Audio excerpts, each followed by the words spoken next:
first off, we're coming off the SEC championships. We were pleased with our performance at the SEC meet. We stepped up, ran better than we did a year ago. Women moved up from 8th place in the SEC to 6th place in the SEC this year. The men moved up from 5th to 4th. So we're happy about the direction we're trending. It also was probably our best, not probably, it was our best team race of the year, despite having a couple individuals not have their best race of the day. As a team, we were able to overcome that and have our best team race of the year. So we're excited about that.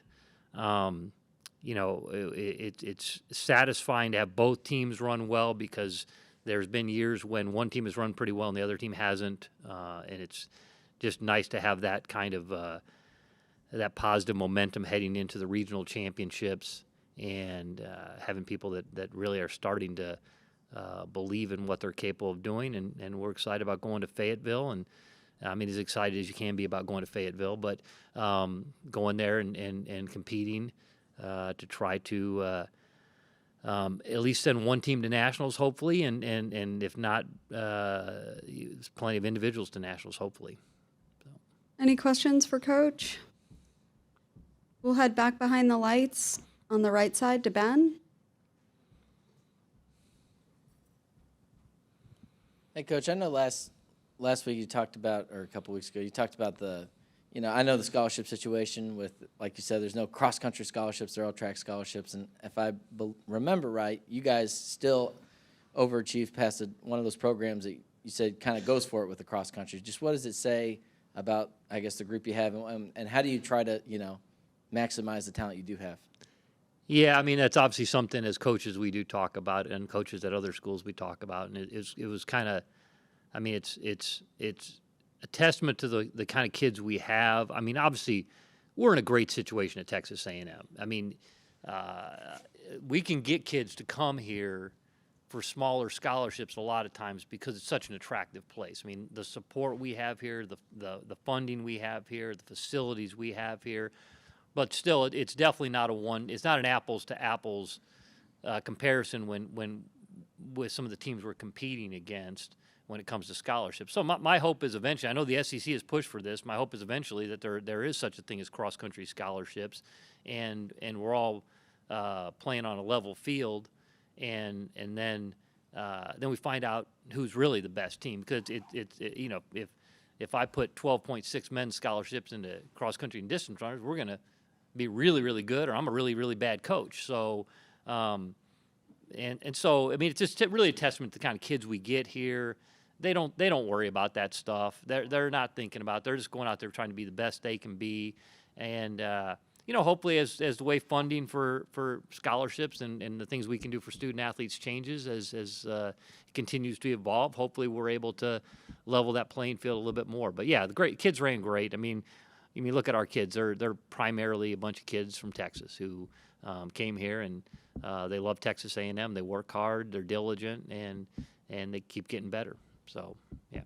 And how do you utilize, or where do you think the experience shines through for guys like Jonathan, Eric on the men's side? I know Jonathan made it to nationals last year, and Eric ran a bunch of great races that they can hopefully not only for themselves but kind of help their teammates along, and then also on the women's side as well.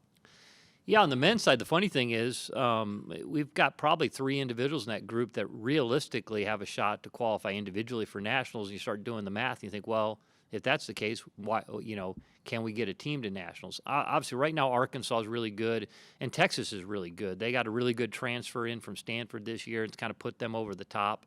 And so we've got our work cut out for us as a team. But if those 3 guys can and kind of just keep doing what they've been doing, Jonathan's qualified for nationals last year. Eric qualified a couple years ago for nationals. Cooper's a guy that just kind of continuing to make those steps necessary to be good at cross country. He's already been great on the track, but now to be good at cross country. Then we do what we can do. Like I challenge our kids at the SEC meet on both sides to focus on what they can control. And I don't know if anybody here watched the live results of the SEC meet as it was happening. Our men were in 11th place out of 12 at the first split, and our women were 14th out of 14th at the first split because the races went out ridiculously fast, and our kids trusted themselves, and they knew that regardless of the place that this race is going out fast, and some people are going to pay the price for not running an intelligent race, and we ran an intelligent race, and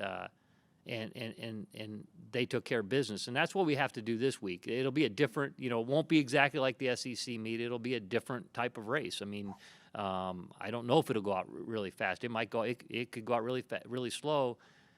As long as we control what we can control and control the controllables, we'll do, I think we'll run well because that's what we've been doing. So, on the women's side, we've got a great chance to get out as a team. Right now, we're ranked 3rd in the region. We've beaten the team that's ranked 2nd in the region the last time we raced them head-to-head. The team that's ranked 4th in the regional beat us the last time we raced head-to-head. So, it's a crazy thing. As well as our men ran at the SEC meet, our women probably have an even more realistic chance of getting to nationals than the men. But we were in that position last year, and we fell short. So we're not talking a lot about it. We had one the Monday after the SEC meet. I told the women, I brought them together but sometimes the women don't pay attention to this stuff as much as the men do. The men know the score. They know every guy who can be racing against, every team, where they rank, all that kind of stuff. Sometimes our women, I feel like you could tell our women tomorrow, hey, you guys have a chance to qualify for nationals, and there's some girls on our team that would be like, wait, what, really?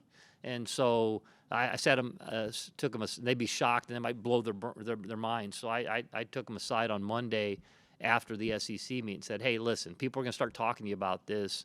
We're capable of doing it, but we're not going to do it because we talk about it. We're going to do it. We're going to keep taking care of the things we can take care of our day in, day out, our process, as people like to say, but are doing the things that we do them the right way, take care of ourselves, show up and race up to our abilities. And if we do that, then somebody will add up the scores, and we'll find out whether we did it or not. So long-winded answer to a simple question, but yeah. Any more questions for Coach? All right, that's all we have. Thank you. All right, thank you.